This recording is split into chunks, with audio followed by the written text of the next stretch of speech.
Hi guys, today we will talk about how to fix or how to solve the problem of failure on Roblox.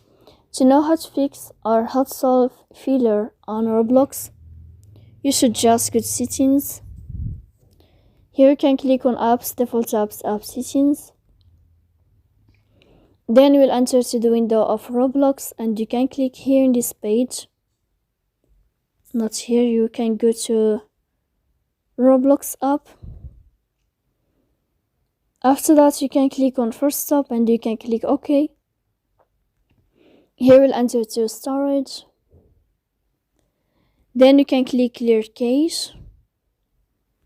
Don't click clear data because that can cause the errors in your app. In the end, you can turn off your Wi-Fi. So please don't forget to support us by like and subscribe. See you next time.